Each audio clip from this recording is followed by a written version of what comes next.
If anybody has any questions right now, I mean, feel free to ask. Like I said, it's a small group. Seems like you all know each other anyway, so nobody should be nervous about saying anything weird. The insurance rates, were they step or level? Those are level. Yeah, they're all compared levels. Like again, reminder, level for all the insurance companies are permanently the same. Level for OMA still has the option to increase later.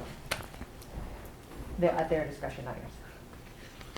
What was that level versus step? I didn't understand. So basically what happens is sometimes insurance companies will offer you a lower premium now, so it's called step rated.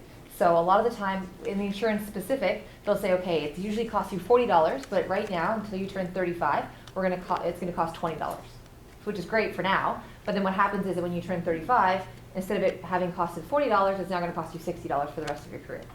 So that's usually how step rated works. With association plans, every 5 years it increases steadily. So level meaning it's going to be the same premium for the same rest of your career for that amount that you purchased. So it's never going up. I know this is kind of getting into a whole new topic, but Yeah. could you speak very briefly to catastrophic?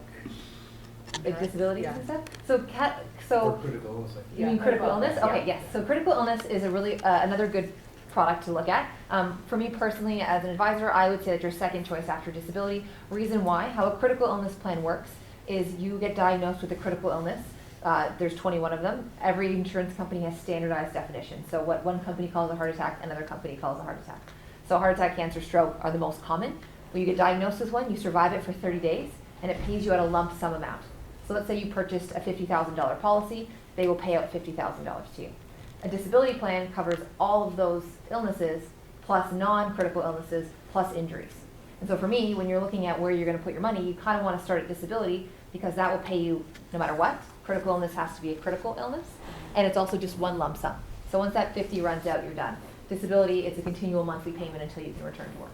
So that's kind of the differences, but the nice thing is they can actually both pay at the same time as well. So if you own both policies, your critical illness, if you get diagnosed with something, it'll pay out, and you'll also get your monthly benefit paying out as well. And is critical illness only until 65 as well, or that? No, that goes up to 75 at the max. You can buy different term lengths, so you can buy like a 10-year term, a age 65, and age 75. But 75 is the longest it'll go. Thanks. You're welcome. Any other questions, guys? Yeah. What are your thoughts on like investing to your RSP for the homeowner, like 25,000? What are your thoughts on that? Yeah, that's my caveat and the star next to it. So for people that are buying houses, it does make a ton of sense to use the RSP home buyers plan to do that. But again, you have to take a look at what is your income today and is it going to add any benefit in the sense that you have to pay back that RSP home buyers plan over a 15-year period. So let's say your income is triple next year from 30,000 up to 90,000. Like now you're paying back that loan at $1,500 or $2,000 a year in the highest tax bracket that you've been in.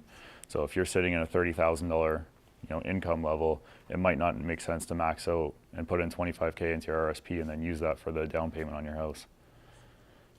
But yeah, did that answer your question or too much? Yeah, like it doesn't make sense unless you have a higher tax bracket. But like it could make sense. I would say just whoever is helping you out with that, if it was me and you want to send me an email, I would just have a few more questions for you, like where is your income today, and then when are you planning on buying your house? For people using that too, the thing that I find some people forget is there's a 90-day period. So you have to put in your money today, and then 90 days later you can take it out to purchase your home. So some people think, oh, I'm going to buy this house, in 2 weeks, so I'll put money into the RSP and pull it out. Well, you get stuck that way.